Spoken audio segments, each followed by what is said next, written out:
Shweta Shrivastav is a career life design specialist at Austin Community College and a former tech recruiter who understands career transitions from both sides of the hiring process.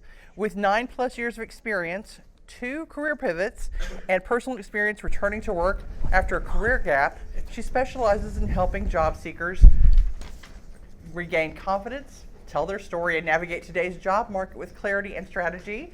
Please welcome Shweta for her presentation, LinkedIn That Works, Practical Strategies for Job Seekers at Any Career Stage.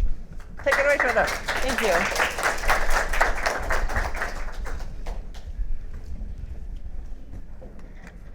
Am I audible? Is it clear? All right, awesome. So hello everyone. Some of you I know Carol, I know Donna. Some of you have taken the class that we teach, and I'm going to talk about that at the very end. I have a fair sense of what kind of role you're looking for. There were a lot of people looking in tech field. We have something very specific for tech job seeker that I'm going to talk about later. But let me first get started with the presentation. Okay. Yeah, so Shannon did talk about me. I am a former tech recruiter. What a lot of people don't know about me that I had a decade-long, like almost 10 years of career break before I restarted my career journey and became a tech recruiter. I have changed my career 3 to 4 times now. They have been very similar, but it still needed work to show that I am ready for the new job that I was looking for. So if you are in a career pivot, I would really love to talk to you.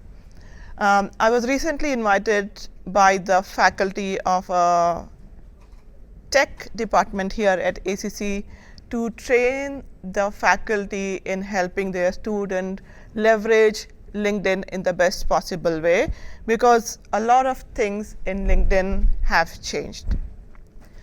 So to start off, the goals are to learn more about how you can be found on LinkedIn and how do you make a great first impression.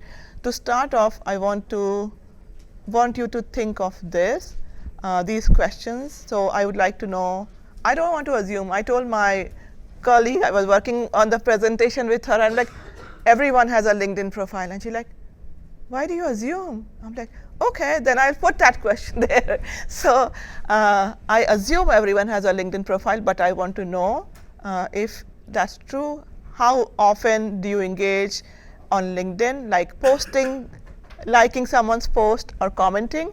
And on a scale of 1 to 4, how complete is your LinkedIn profile? Like, according to you, how complete you think your LinkedIn profile is? Anyone wants to share? Yeah, go ahead. If you don't mind, I'll go for it. Yes, I have a LinkedIn profile. How often do I engage? 4 times a week, probably on average. Okay. Sometimes Monday through Friday, and on a scale of 1 to 4, 4 is the highest. My LinkedIn profile is complete. It's complete. Nice. Okay. All right. Yeah, go ahead. Yes, I have a LinkedIn profile. I don't engage very often, most recently, especially after working with the state. Scale of 1 to 4, how complete is it? It needs help. Okay. And I get overwhelmed when I get in there. Okay. I get away back out. Yeah, go ahead. I recently made one. That's something new for me because I used to use Indeed a lot, and I need help. I kind of heard like the photo or like what to add. And it's very new to me. So. All right. Cool. Yeah, go ahead. Yes, I have one. I almost never engage with it. I mean, I blow the dust off of it every few months or years. And so I probably would say I'm somewhere in the 1.5 to 2 of how complete it is. And for me, it's the nonprofit and education sectors tend to love Facebook. Like everybody loves to be friends on Facebook. And so I very rarely engage in LinkedIn, which I think is more suited for professionals Facebook. conversations, but so that's how do I Got it. yeah, so I'm trying to change the interactions I have Facebook, but convert them into more LinkedIn kind of conversations. Hey, you wanted to share? Yeah. Yeah, I have one. I comment a fair amount these days, but mainly it's the kind of comment where you're going to get some new AI tool if you do so. But I also comment on promotions and things like that. I don't do a lot of original posts. Yeah, right. But I actually find LinkedIn to be a necessary evil. I think it's misleading in terms of all the jobs they shoot you. We don't know if those jobs are real. Yeah. We know that our chances of getting through to many of those are really low. Numbers that they even post will tell you that. Yeah. Anyway, it's, like I say, necessary evil is how I classify it. Got it. All right. All right. Continue Yeah. your presentation. Okay. Sorry, I didn't. Okay, go ahead. I have more of a question. Would you consider if I shoot someone a direct message, someone I want to network with, or for whatever reason, would you consider that engagement? I would consider that engagement. Yeah. In that case, that's the mode I prefer, and I do that often. Okay. So you connect with Personal people. Okay. Got it. Anyone else wants to share? Yeah. Yeah. So we are going to talk about connection requests and everything. Sure. Sure. Go ahead. I like the last question because I think mine's overly complete. No, very complete. I don't think that's a thing, but we'll talk about that. I wonder if there's too much information, almost reflecting my resume. Yeah. So it's more informal than resume. So I'd not copy paste everything from the resume to your LinkedIn, but whatever I would share, I would make it more conversational as you're talking to a person. But yeah, not so formal language like LinkedIn, and not like a resume, and not everything from the resume. Okay. How a LinkedIn search works. This is basics, but I still want to talk about that, and I think everyone knows this. You complete your profile, you get an all-star profile, which is your basic profile done. Because your profile is optimized, you rank higher in a search and seen and evaluated. Now, there's a caveat here, not only having a complete profile, but LinkedIn also values how many connections you have. So if I have a complete profile all-star, people still might not be able to find me or see me in the top of the search results because I have 2 connections, right? So even though nowhere it says formally, but I feel like LinkedIn needs at least 500 connections, because once you have 500, then your profile is more visible in search results. Okay. So when we talk about keywords, right, we talk about, okay, we need to include keywords in different sections of your profile, not only in the headline, not only in the about section, but you can spread your keywords in different places.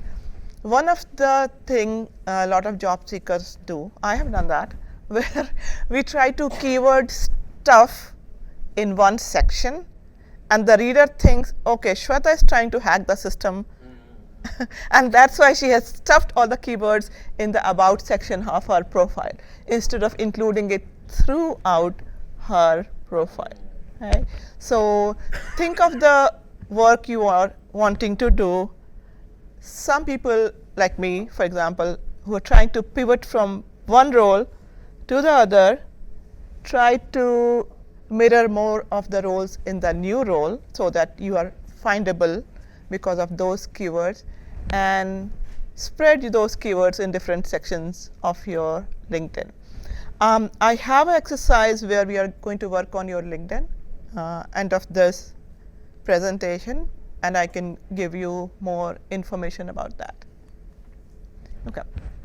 So the most common LinkedIn mistakes across career stages, because we are talking about people in all different career stages, is lack of confidence or clarity or too generic profile. So for example, I'm open to any role. Okay, but what are you good at? What do you want to be known for? Right? So when we try to customize our profile for multiple different roles, I think we lose the impact that is possible using the LinkedIn profile.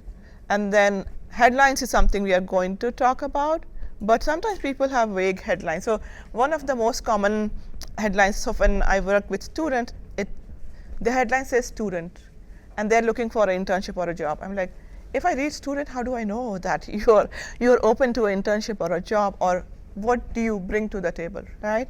So vague headlines. I say, if you can do one thing today, work on your headline to showcase the impact, to showcase the kind of role you're looking for. Okay? Internal only job titles. Sometimes organizations have, I'm not going to say sometimes, a lot of times internal only headlines, job titles are confusing. Someone might be a, let's say, tech lead, right? They might be doing the Scrum Master role, PM role, and all different roles, but their title is tech lead, right? So when you have something like that where you have title A, but you are also doing the job of title B and title C, I would still put something in bracket and list those roles also, right? It sounds very common sense, but I have done this mistake, and people I have seen have done this mistake where they want to be truthful, so they only list the current job title as has been given to them by the organization. Over explaining career gaps. Now, most of you might know LinkedIn has this feature where you can list your career gaps. I don't understand the purpose of that, truthfully, because when I was a recruiter and I'm looking at a resume, if you have a career gap, I see it. So you telling me that I have a career gap without showing me what you have done in that gap is not helping you, right? So if you have relocated, if you were taking a sabbatical, if you want to list the gap, that's fine. But use that strategically to showcase you have done something during that time. So sabbatical, relocating spouse, caretaker, whatever that might be, you can say, during this time, in the explanation, you can say, during this time, I took courses in project management. Right? During this time, I learned and practiced my Java coding skill. So showcase, if you're going to showcase some of your learning, that's great. Otherwise, I don't think showcasing a gap helps. Yeah, go ahead. I have a question. So with gaps, I was laid off in October. I have a coaching and consulting LLC that I do sometimes, but I went and put that on my LinkedIn as like my current job because it is like it is my personal business.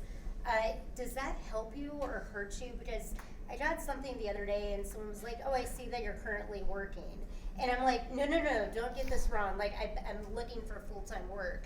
So is it advisable to put like your personal business as your current job, even if like that's not really a full-time job? Yeah. So it would depend. So for example, if the work you're doing in your business is relevant and related to the work you're going to look for. Second, I'd also put something like part-time and temporary in the top, so that people who visit your profile don't think that you're currently employed. And even if you were currently employed, you are, no one can stop you from applying for a job. Yeah. But just to be on safer side, if it's relevant, definitely highlight, list it, and also mention temporary part-time. Okay. Okay. Any questions? Any other questions about this? You're cool with the open to work on the the most we're hearing the recruiter come out now. the most dreaded question. Okay, so while I talk about open to work, I also want to talk about career gaps. Okay, I had a 10-year career gap. That is huge. I understand, but now with COVID and the things which are happening with AI, career gaps have become more acceptable, normal. They are not so much frowned upon. You don't have to explain. You don't have to justify. You don't have to showcase that you did something. It's okay, right? They are more normalized than usual. Open to work, first of all, don't turn on open to work when you are not ready or your profile is not optimized or you're not ready for an interview. Like, let's say open to work, someone sent you an invite in next couple of days or you have an interview. Like,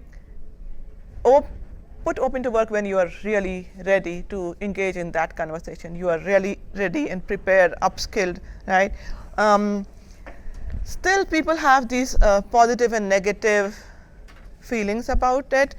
If I was open to work, most likely I'd not turn open to work because, in my opinion, it tells everyone, but unless I go and reach out to people individually, no one is going to help me just because I turned on open to work, right?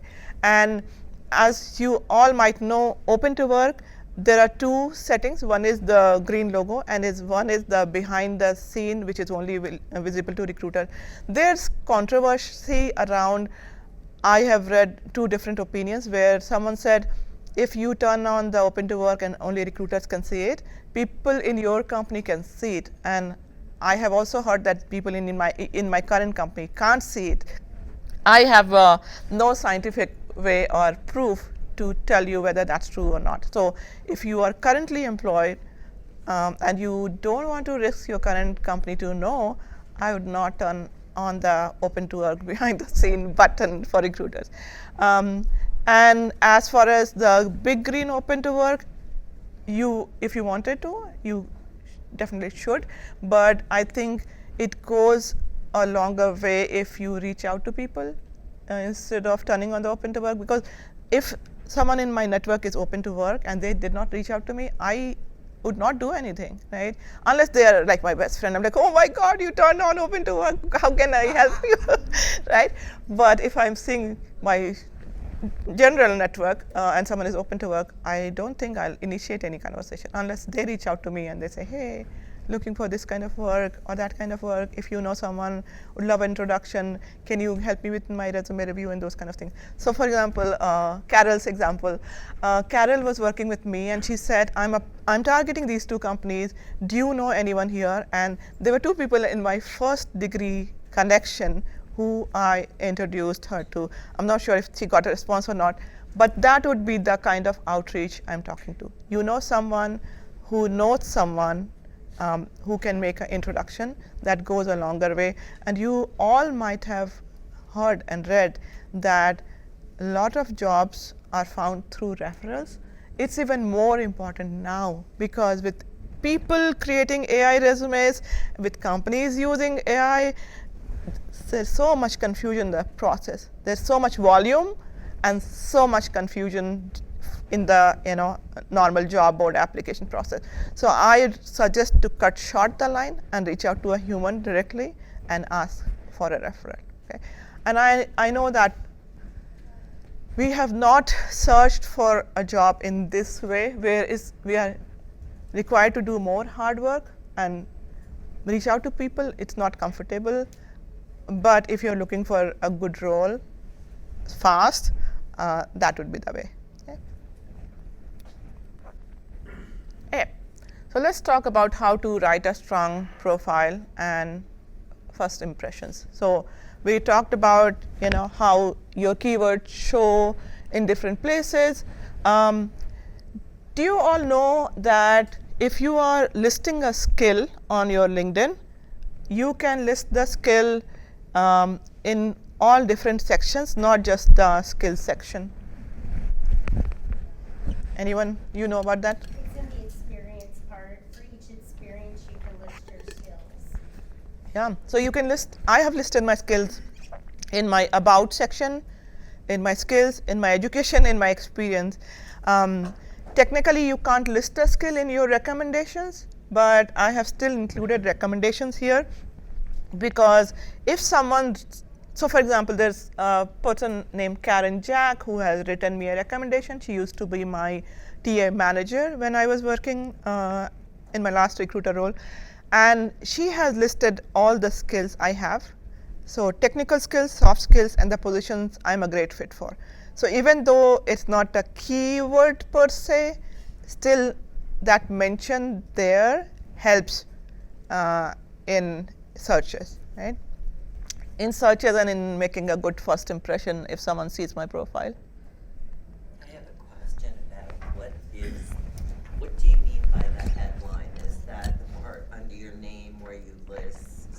your former work titles or a Yeah. short description. Okay. Yeah, that is a What headline. could you have other than kind of the label of what you did last or a general category?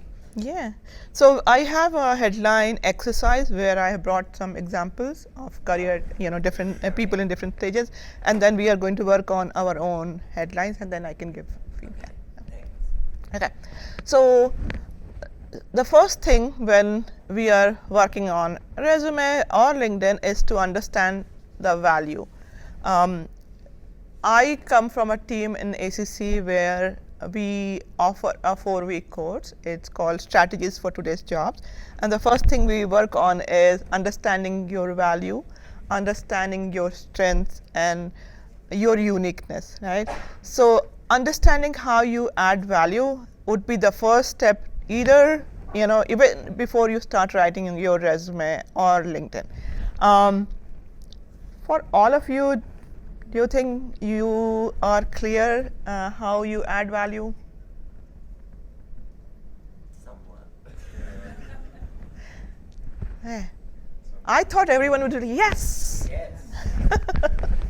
Okay. Yeah. Yeah, perfect. Okay. So in case you are not clear, there's an exercise and you can Google and find it. It's called SWOT. Strength, weaknesses, opportunities, and threats, right? When you think of think of this question, right? This is a question which you might have faced or might not. I have faced it multiple times in my interview, which says, we have X number of applicants. Why should we hire you, right? If you work on a strong answer to that question, I am sure you will have a very clear value proposition, like how do you add value. So think of, if someone says, why should we hire you, and you have a strong answer, then you are clear on what your value is. I'm sorry, could you repeat what that exercise was? What was the name of the exercise you were saying? SWOT, strength, weakness, opportunities, and threats. And what was the last word? Threats. Threat. Yeah. SWOT analysis. SWOT is done generally by businesses for their market research and stuff, but SWOT is very useful for understanding your value. Okay. Yeah, go ahead. So value presenting it in the way that you just talked about it is really knowing if you fit the job description, right? If you fit the job description, but also how do you add value as compared to the other people who have similar education and experience. So then maybe your unique personal quality might be a value add, might be your background. Like for example, when I applied for this role, my background in tech recruitment was different than others, and that was a value add, right? So your uniqueness is your value add apart from the other things that you have experience in. Can you say more about that? Like how do you look at what your uniqueness is without kind of bringing, this is all I've done. You know, I've done all these different things for 30 years, and so now here I am bringing this value here. Because I'm thinking also in terms of a fit. I think when I've done my job search, I've often looked at, yes, meaning the qualifications, but I've learned that sometimes, I've learned that I want a job that fits me instead of the other way around now. Right? I can mold myself to fit a job because I've got to work. But I really would like to find something where it's the other way around and it fits me, because I know that if I go into an interview, I'm also interviewing them. Right? Yeah. So There are then, some things I'm yeah. not gonna always Yeah, so then for you, you start the opposite of what we are doing. You start with your values. You start with your values, identify my top 5 non-negotiables. This is what I want, and this is what I can offer. And then you find a fit instead of just, oh, this is what I can offer, hire me, right? So think of your values, what you hold important, and then start looking for those kind of organization or those kind of jobs which value the same thing. And so in that sense, our values things like, oh, I value independence, and I need to look for a work that will allow me to work independently. But sometimes they might say that, but they don't really mean it, right?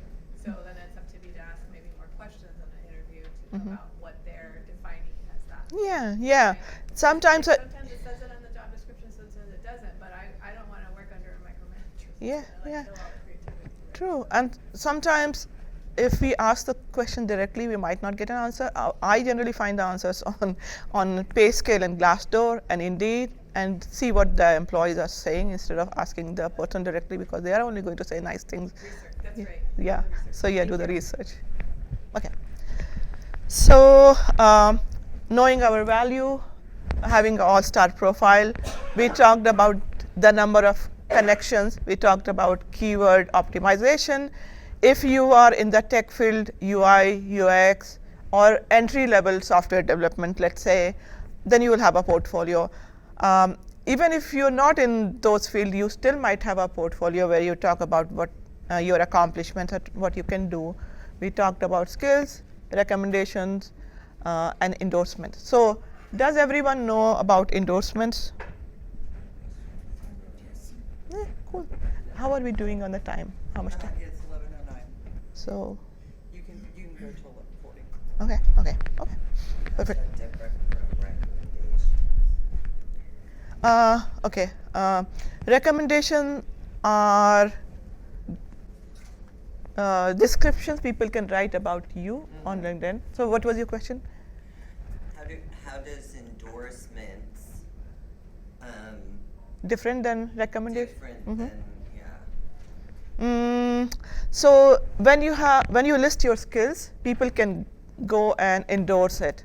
So that is an endorsement, and recommendation is when people write the paragraph Like about. the vote. You have to Like the say, vote, yeah. okay. You know, people will just check it, so it's easy. It takes Mhm. very little. Yeah. Right? You So just it's go. not as It's like a bad. thumbs up kind of thing. It does not show up as a thumbs up. It shows one endorsement, two endorsement, and those kind of things. Okay. Yeah. You can manage them. Like if there's an some people put an endorsement you may not want there, so you can. No, that is recommendation. Pardon? That's recommendation. So when someone No, I'm sorry. I believe you can do endorsements. endorsement and Because sometimes somebody might say something you don't even do, right? Because I've had some people that I didn't really know very well, and they just, let me put this, and this in. And so you can manage those, or at least once upon a time you could. no, so so endorsement is more like a thumbs up. It does not show any words written about you. Recommendation is where words have been written about you, which you can turn on or off. And I can show that on my profile. Yeah. Well, I was thinking it was those things that had numbers. Okay. Okay. So next steps, and after we have these basics, which are a lot already, but we want to do more. Most of you are most likely doing this, but I still want to bring up when I talked about engaging, I mentioned comments, posting, and sharing. Also connection requests, right? You can send a connection request without any note. I always try to send something with note.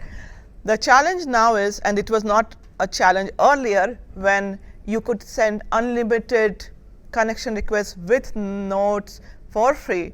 Now you can only send 5 per month for free if you want to include notes. You can send more connection requests, but you cannot include notes, which is a challenge, right? For that, some people, when I want to add a lot of people, I take that 1 month of LinkedIn, the paid, and then I cancel it. Because for me, sending connection messages in my request is important, and it depends with who you are connecting with, right? You are connecting with someone who is working in a company where they might be your supervisor. If you join that company, you definitely want to make a good first impression and want to add. No, yeah, go ahead. So I used to work on Dell's social media team, and I would do training on LinkedIn. And a question I would get asked a lot is the difference between connections and following. And so the rule of thumb I would always say is, like, with the connections, you want to make sure, are you like willing to put that note? Otherwise, following is also a really good thing to do because it's less invasive, and like you don't need to actually have that personal connection. But if you are trying to like grow your network for people that are aligned with your background, following is another good one. But just make sure you have your profile set to private, or else they'll get a notification saying like, this person followed you or this person went on your profile. So make sure you go into the settings and put it as visibility private before you do that. Yeah. The difference between following and connecting would be if you follow me, you'll not be able to message me. But if you connect with me, you'll be able to message me. So if I'm following, let's say Bill Clinton, right? I just want to know what is he talking about. Then following is great. But if I want to have a conversation with someone, then I would connect with them, right? And that's why connecting with someone, let's say 1 level above me, 2 level or multiple level above me, I like to include a note to tell them why I am connecting with them. Okay. One thing about posting and sharing, and someone brought it up where they said that, okay, go ahead. Are you going to cover the different plans? The LinkedIn? Yeah. No. So, no. So, I'm sure you're aware of this, but I just wanted to mention for this group, as job seekers, you can get career premium, and the limitation on 5 connection requests Yes. goes away. Yeah, get a lot of the premium features, Yeah. and it's a lot less expensive than the business premium. Yeah. So they have, obviously, if you are a small business, I have seen people using Sales Navigator plan and other plans, LinkedIn Recruiter Lite plan.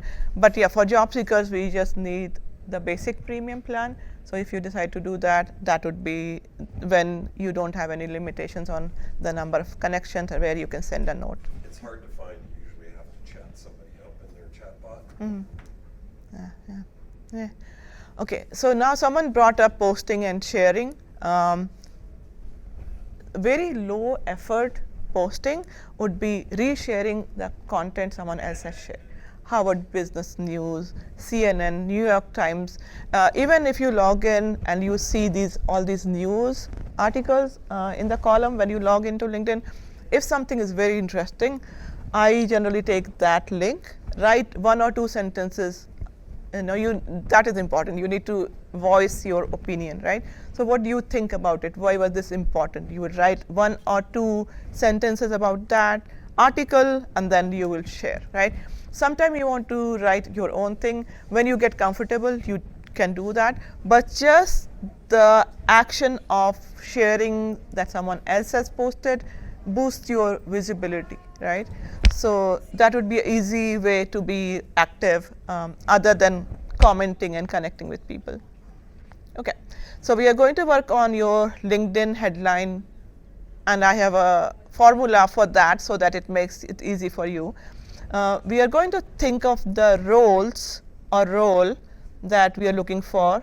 We are going to list the skills and tools and what sets us apart. And these are some examples of people in different career levels. So I'm going to let this slide be here while you work on it. The thing which I want to do is, when you think of a role, think of a couple of similar roles. So if I am looking for a head of talent, I have also listed TA director, people leader, at least 2 to 3 job titles if applicable. And then you are going to talk about what you are good at. So what have I done? I have done extensive workforce planning, employer branding, number of years of experience if you wanted to do that. And then one edge. So what is your unique value add, right? My unique value add is I am known for getting work done. And people have said that in my LinkedIn recommendations multiple times, so I have used that. But for you, it might be different, right? What are you known for? What are you a go-to person for? That would be your edge, right? So these are some examples: entry level, career changer, mid-level, and senior. If you have a pen and paper or even on your phone, you can work on it, and I can give feedback to at least a few people.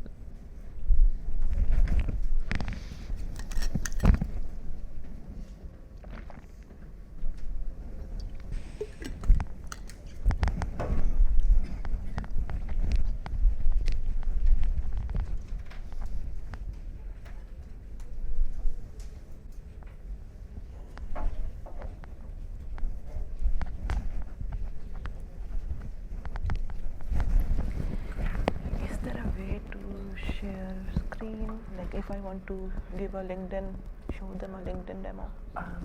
Brett can do that.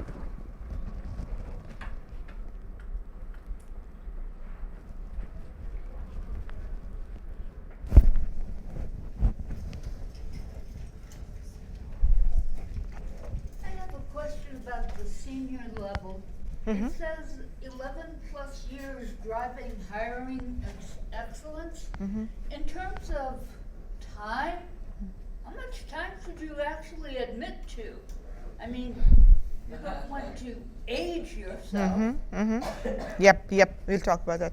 So I'm trying to do a demo, like open another window, LinkedIn screen. Is that possible? Just to go live on LinkedIn. Yeah. Yeah, go ahead. You have completed? Okay, yeah, give me a minute. Well,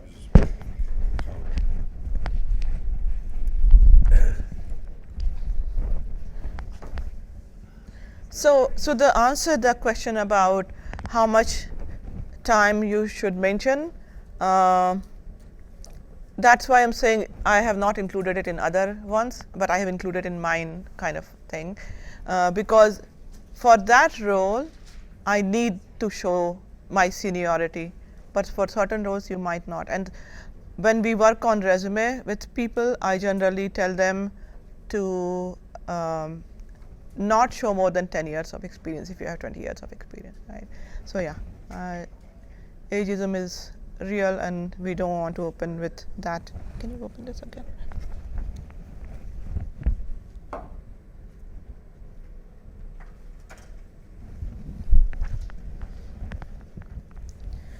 So practical strategy, execution that simplifies work but not added counterproductive development, agile and okay. I'd open more with the roles, because because when you comment on someone's, At the end, we have a $25 gift card that we when give you out. open, that's the thing. Not you have everybody, Yeah. but it's a. yeah. the So when drawing. you And comment then I on think someone's Maria profile, it brought just the shows these flag 3 or 4 first things. on So it's not even showing your job title. So I would open with job title and then add that as my edge. Yeah, I've got like PMP, Yeah, certifications and yeah. CSMs. Yeah. Yeah. So I didn't you include those kind of keywords and stuff. Those are all down below. I used to have them when I had like kind of started running. Yeah. But I will at least have a couple of role and adjacent roles for that. Okay, thank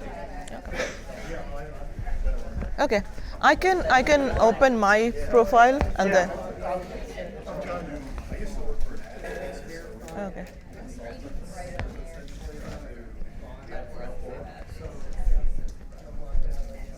Hey. Yeah, no problem. Yeah. No issues.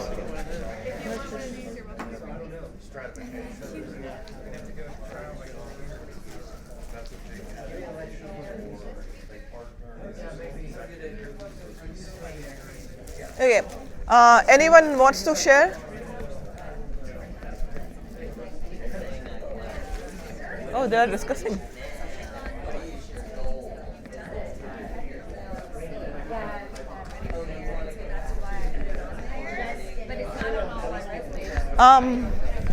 You don't need to sign out. You don't need to sign out because I can use your profile and show my profile.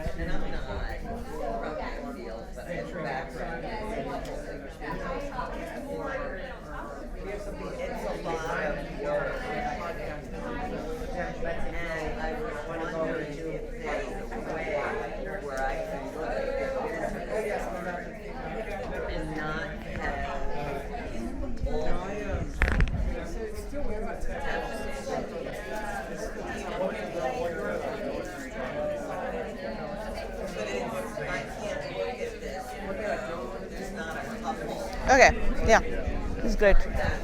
So, where is that screen? Actually, got up here. It's not going to show it outside. Pull it over.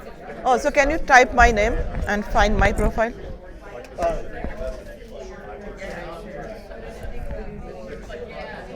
Actually, you know what? Yeah, I can.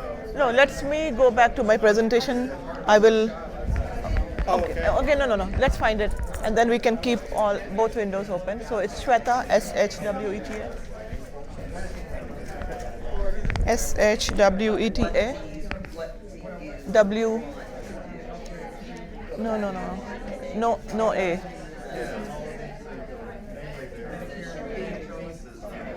I know, but that's what I mean. What's the? Yeah, like, that's the first one. Yep. If I told you to only have one or two items and they're focused, but they might Okay. be applicable to another industry. Okay. Yeah, and now we can go back to my presentation.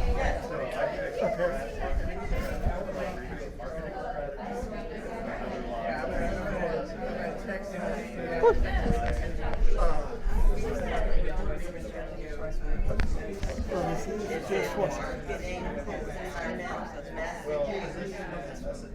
So you,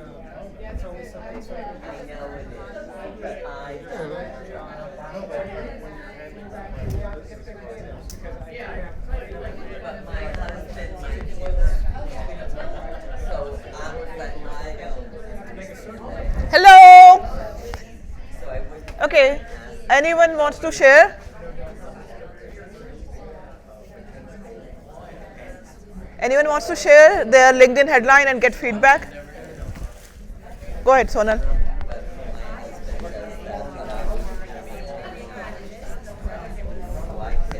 Those are the roles I'm trying to target.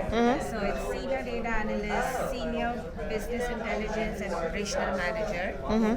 And then my skill sets I've written as SQL, Power BI, Tableau. And then my value edge I've written helping executives, sales executives drive data-backed decision and operational efficiency. Yeah, that's great.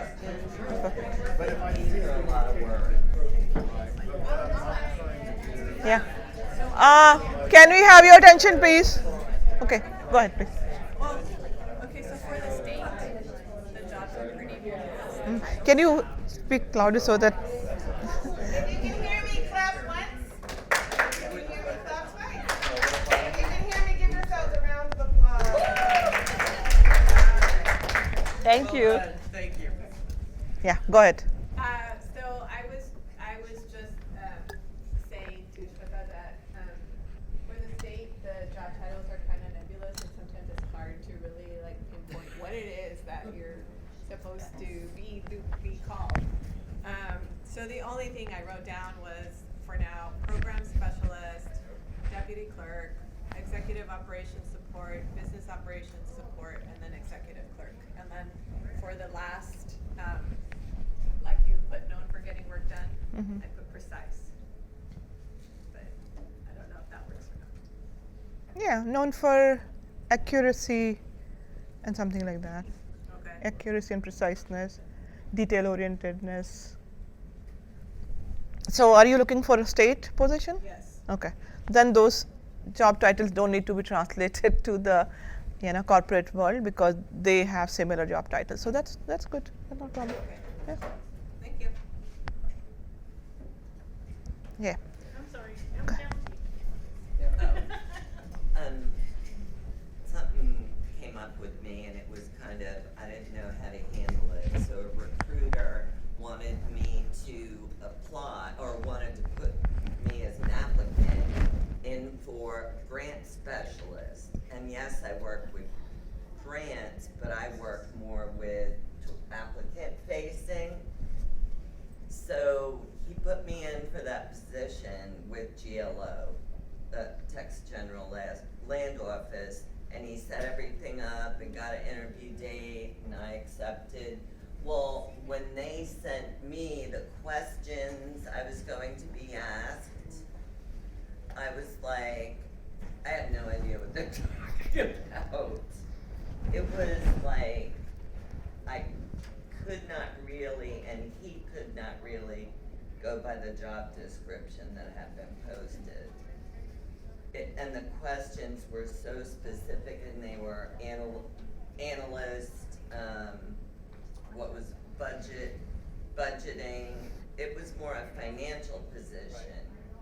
So I had to ask him to withdraw me from the interview guys think I did the right thing? Yes, because I think you would have wasted their time, you would have wasted your time, and they would have been like, why is she even here? Right, that's how I felt, yeah. It was really uncomfortable, and I know he didn't really want to do that, but. But in reference to your LinkedIn profile, is that where he found you, or, I mean? No, I called. Oh, okay. Yeah, I had called. Good. Should your headline be a list or should it be a sentence? Like, Okay. So I have intentionally written longer headlines because LinkedIn gives you 220 character, 220 character space, which is 35 to 38 words. Most of the time, people write 2 to 3 words, right?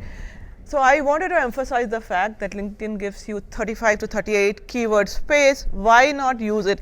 I'm not saying just stuff things because you have space, but give a high level idea about what you are. So no sentences, keywords which show the kind of roles you're looking for. Right? Yeah, I have seen people write really short ones where there is scope to write alternative job titles that you're looking for, because LinkedIn headline has the highest value, keyword value, when someone is searching for you. So why not make use of the space that has been given? Anyone else want to share and get feedback on what you have written, your LinkedIn headline? I have a different aside. That is, so I'll get stuff from recruiters, a lot of them from India, but they'll just send me stuff, and it's like, did they read more than 2 words? They don't. They'll see like product manager, and then they'll send me something that's like, no, you can't be a product manager for everything on the planet. Yeah, You know? yeah. Is that- Yeah, I'm a recruiter. I get roles like Java developer, and like, hello, I would love to apply to that job, but would you take me? Yeah. So, Aside. so there is a way of recruitment which is called high touch, and there's this low touch. So this low touch work is done, obviously, as you said, offshore, where they're working with high volumes and they're in a hurry to send qualified candidate to client, because there are 100 other organizations, or more than that, 1,000, who are doing the same thing. So time is of the essence for staffing agencies, right? So yeah. So yeah, when someone posts, like Amazon posts a contract role, there'll be 5 recruiters contacting you from different agencies because they are trying to fill that position quickly. So time is of the matter. So they don't look at the job description, they don't read the resumes. They have a CRM, like it's called ATS, right? They look at keywords, and if my resume pops up as a Java developer keyword, they will email me a Java developer job. So yeah, low touch recruiting. Okay, anyone wants to share? Get feedback on your title. Yeah. What I'm struggling with is if you wear multiple hats, Mm-hmm. whether either in the same job or industry, or part-time work or consulting work and full-time jobs. So I'm always trying to figure out how on earth do you, because both, I think both roles or both hats get people find you on LinkedIn, or so I'm always struggling with like which, should I just constantly refresh that or change my LinkedIn profile like twice a year or something like that, depending on what I'm doing, or just that's what I struggle with, is how do you what do you So wear multiple hats? okay, so two things here. First of all, LinkedIn is a broader umbrella where, for example, if it was me, I have included everything that I have done, most of it. Not something from 20 years ago, but yeah, most of it. So LinkedIn is more broader, resume is more tailored. But if I have done 4 things as of now, you have seen in my profile, I have been in 4 different roles. Let's say tomorrow I am open to a faculty position instead of a recruiter or a career coach position. Then I would highlight those things in the top, in my headline, in all the about section. I will not remove the rest of it. That makes me, but I will highlight the things. So if you know which direction you're going to, I would tailor your LinkedIn more in that direction, talking that language instead of talking a generic language.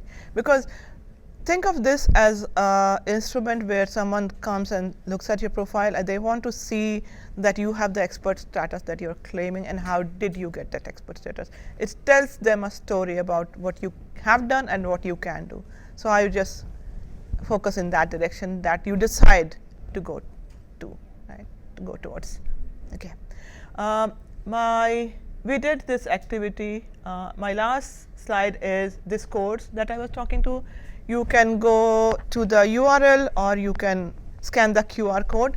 We have a tech specific course coming up, and again, this is free for anyone. It is online. We don't meet in person, so you can take it from the comfort of your home or office or wherever you are.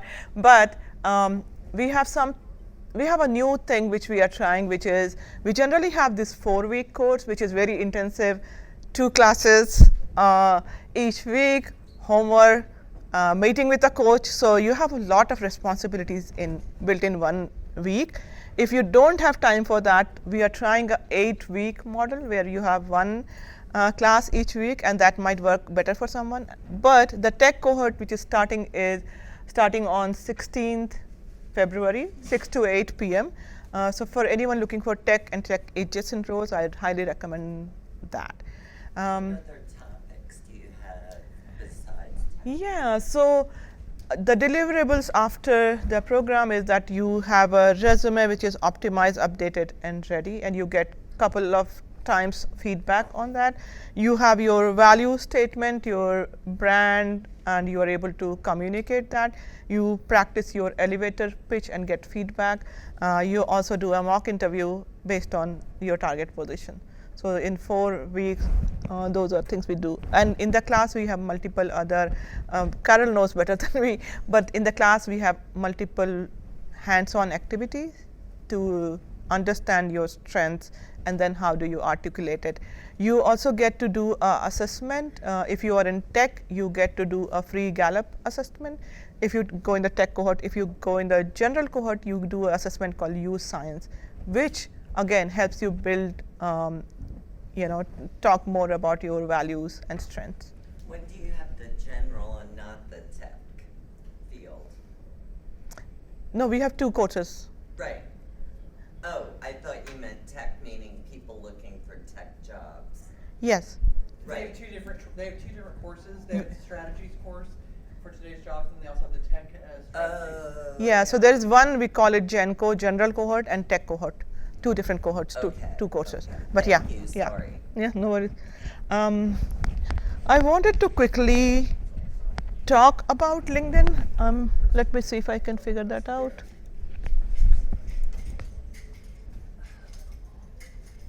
Thank you, Brad.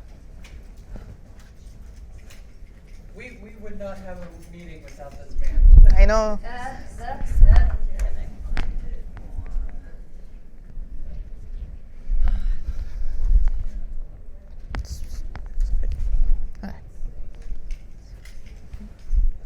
Go ahead. This one works? No. This one, okay. Actually, no, this is dead. So I use the up-down key? Here. Okay. So I want to just quickly show that where the skills that I've added show up on my profile, and then I also want to talk about the recommendations. So, okay, before I do that, I want to tell you that when you are searching for a job, things are uncertain. We don't have, magical powers to predict future, the date of when you will find the job, which company, what pay, how the team would be, right? So there are so many things which are not in our control, but the thing which we have, which we can control, is putting our best foot forward, right? This job market, more than any other job market, forces us to reflect on what we do better, how do we operate, and self-reflection and knowing our why is very important. Same is knowing how we add value and being able to articulate that, right? during COVID, there was a time when you had just one keyword in your resume. You wrote Java developer, and you get Java calls, multiple calls for the Java developer position. You just needed to upload your resume on Indeed, Dice, or Monster, right? That's all the effort it took, right? This current job market is different. We all know that. We all see that. We feel the pain, but also know that people who are doing this due diligence, understanding their value, articulating it well on their resume, knowing how they add value, preparing well for their mock interviews, having a good updated LinkedIn, they are getting calls. I have seen entry-level candidates getting calls from recruiter, which I have never seen. Like 2 recruiters contacted a student that I was working with, and they're, hey, we are looking for this GIS analyst role. Are you open to new positions? I'm like, what? They found you instead you going to them. It was because he has updated his skills, and he ranked top in the search when they were doing the search for those particular skills, right? Similar to that, this, which mouse? Yeah. Okay. Similar to that, we had, I think, Charles was in Launchpad, Charles Lavoie, who recently got a job. He had not even started looking for a job. He took the course, he worked on his resume, couple of sessions, very strong resume after resume. And then he started talking to people about, letting his network know that he's looking for a job. And someone referred him, even before he started applying on Indeed, Monster, Dice, LinkedIn. He got a job through referral, and he's now working at Red Hat, right? So I know media pushes so many negative articles. I'm just so tired of it, because I do get to, it pops up on my feed, and I read and feel so negative. But then in my work, I also see that people who are putting their effort, right, doing the things right, getting help, coming to these meetings, having a good support system, having a good self-care plan, are getting jobs. So it's only a matter of when, not a matter of if, right? So you have the link to the course. If you do decide to join the course, then we'll work more, and you will be assigned a coach. I really cannot believe that it's free, and we have so many updated resources in that free course, including JobScan. Okay. So do you want to do that? Okay. So go to the top. Okay. Let's also talk about, first of all, don't do what I have done in terms of picture. My picture is from 2014, but I like it so much, so I have not changed it. The image should be 6 months, taken in last 6 months, okay? So that is a thing you don't do, but yeah, you can see other thing that I have done. I have created a background in Canva. Instead of using the background that LinkedIn gives you, try to find either Google and find another background, or create something in Canva. Canva is super user-friendly, and you can create something, and you can, for a lot of people, I tell them to write their important keywords on the banner. I am not looking for a job, so my headline is more fun than serious. But if I was looking for a job, most likely I'll not call myself T-Lover and say something about the tools and the work that I can do. LinkedIn also has this option of including your link at the top. So where it's, in my profile, it says book an appointment, which is a free, I have a free profile, but I have the option of including a link. So if you want to showcase something, you can do that. I have, again, not very seriously, but written something about my about section. What I want to show in the about section is that there's an option to include your skills. So when I was talking about have your skills in different places, about section is one of the places too, right? Okay, can we go further? Okay.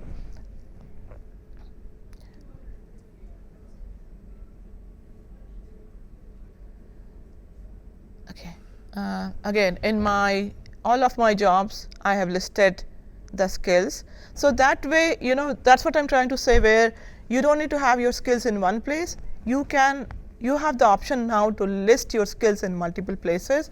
That kind of showcases that you are expert in those skills when they pop up, multiple times on your resume. Okay. Again, I have not added my skills in the education, but you can add it in your education, in your certifications, and then you can add it in, obviously, your volunteer work. So, yeah. Go ahead. The little three dots, there's more info there, right? Up on the. Yeah, see more. Would Yeah. you be willing to show what your little three dots? Go up a little bit. When you go up, there.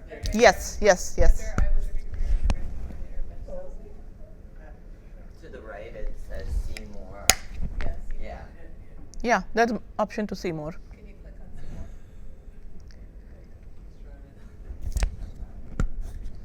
more? No, that on the other side. Click on see more on the right. Okay, but you can search my name if you are not able to see it here. To see the job. Okay, yeah. So you don't have a whole lot, you just have some highlights maybe. Yeah, I don't have a whole lot. Okay. Yeah. You know what, it doesn't need to be a resume. Yeah, because that's different. I think other times I've done my like bullets of some highlights of things I've done. But like you said, yours is more complicated. So, if I was sincerely looking for a job, and especially if it was a recruiter role, I'll go and talk about my metrics. I'll go talk about my tools. I'll go talk about my accomplishments. And I'll also talk about my edge in recruiter roles, because multiple hiring managers have told me that if they come to me, the job gets done. So I will maybe write my edge statement there too, right? But I'm not really, my profile is not example of someone looking for a job, but it is complete, right? Go ahead.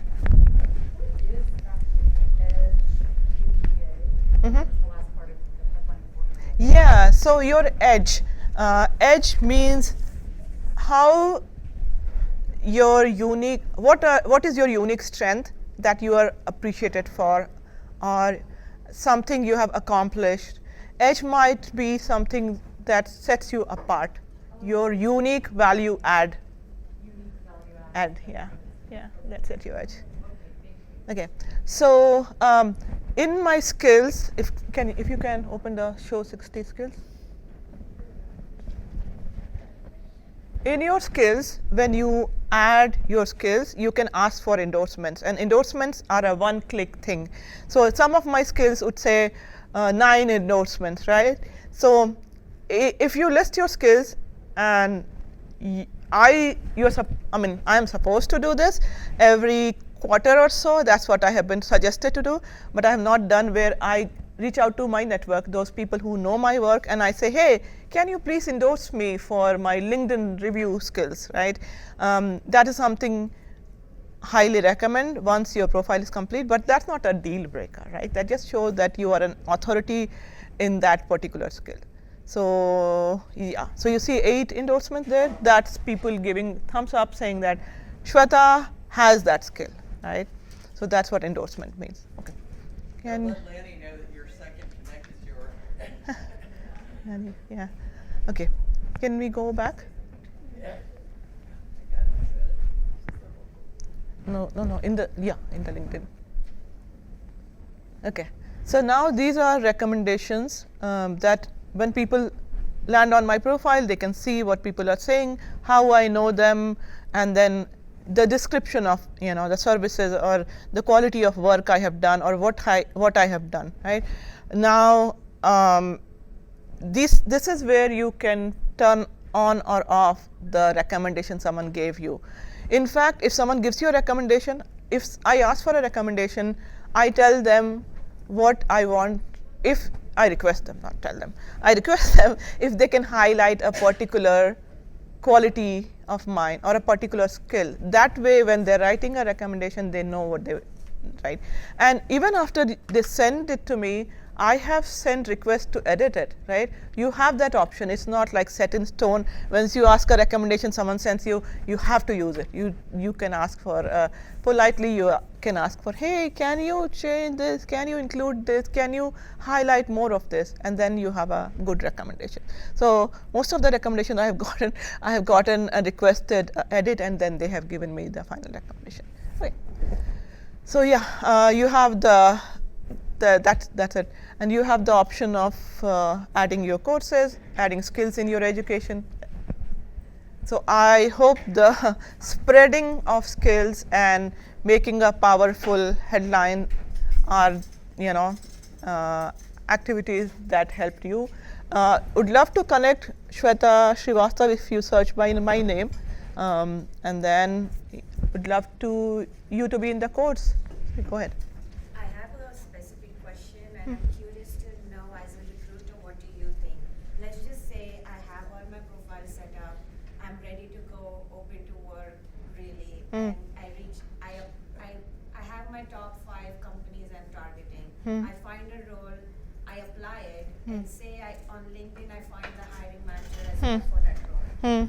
Now, I don't know the hiring manager, but I know this person is hiring for the role, and that person may get like 100 requests which are unknown. Like I don't have a true connection. So in this particular scenario, what do you recommend you when you send a connection request, or if you have a premium, you can send an email message saying that I have put in my application. So what do you suggest from your perspective when you get these 100 messages? What as an applicant should write that would set that person apart or catch that person? And this might be like a person to person, like people get attracted to certain things in certain way, but I'm curious to know, in your experience, what has set those applicants apart to say, okay, I want to talk to Charles, I think his note has caught my attention, or Sorry. Yeah, so first of all, it's not very common for candidates to reach out to people. So for example, I tell this to everyone that when I used to be a recruiter, I would attach my profile to the job posting, because sometimes you don't see who has posted the job. I used to be the recruiter who would post that, okay, I am the one who is hiring for this role. And the reason people do that is they want to be contacted. But you'll be surprised, out of 1,000 people who apply, maybe 1 used to reach out to me. Yeah, so people are not so willing to do that extra level of reach out. So I think you should. I would create a very interesting in-mail headline, like subject line, use AI if you wanted to set you apart. And then when you send them a message, send them a very short bulleted list, because no one has bandwidth in their day to look at a long message and understand what you are saying. But what I do, and I do this in my own job search, when I reach out to someone, I said, hey, you posted this job, I have already applied, I'm a great fit for this role because of X, Y, Z. Only 3 bullets, and people have responded because it's short and they want to solve a problem. I am their solution, so I have gotten calls because of that. but you still recommend to reach out to people even though I don't know them personally? Yeah, I still recommend. Don't have any first degree or second, any kind of connection. Yes, I still recommend reaching out, sending an email. I have experienced that as compared to recruiters, hiring managers are more responsive because recruiters are getting communication from all channels. Hiring managers have more bandwidth and bigger fire to solve that problem. So you are more likely to get a response from the hiring or a technical person than the recruiter themselves. So yeah.